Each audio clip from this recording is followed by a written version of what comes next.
Čaute, decká. Ahoj, cvičko. Dneska tu budeme mať cvička a horolezeckého hrdinu. A čo potrebuje mať horolezec silné? Presne tak sa postavte. A zasa ideme na tie prsty a na tie predlaktia. A začneš robiť takto slniečka. Otváraš, ale čo najrýchlejšie. Otváraj. Cvičíme teraz. Teraz cvičíš, vieš čo?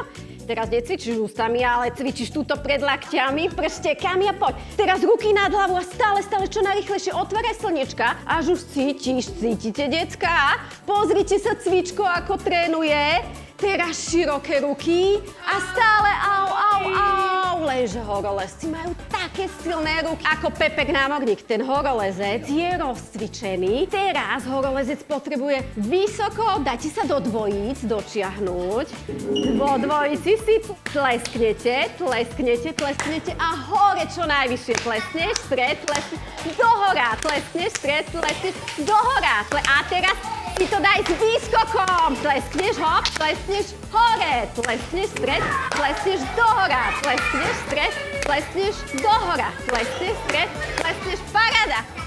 Ešte sa povyťahuj, čo najvyššie chceš. Čo najvyššie na skalu dočiahnuť. Teraz sa otočíš a poď sa ešte vyťahovať, už dočiahnuť na skale.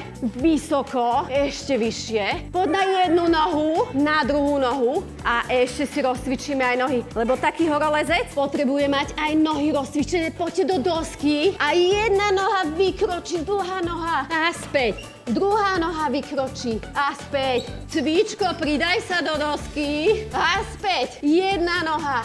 A späť, decka, pozrite, ide cvičiť už aj cvičko. Poď, ešte striedaj. A teraz zádok hore do psika a poď si chytiť svoju špičku naspäť. Špičku nožičky späť. Dotkni sa svojej špičky naspäť. Špička späť. Ešte jeden. Ešte. A hotovo. Decka, posaď sa.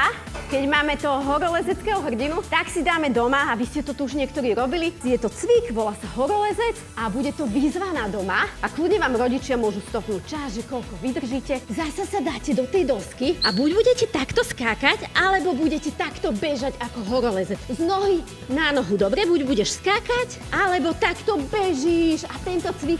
Takže si ho doma môžete zacvičiť. Ďakujem! Čaute, decká! Čau, cvičko!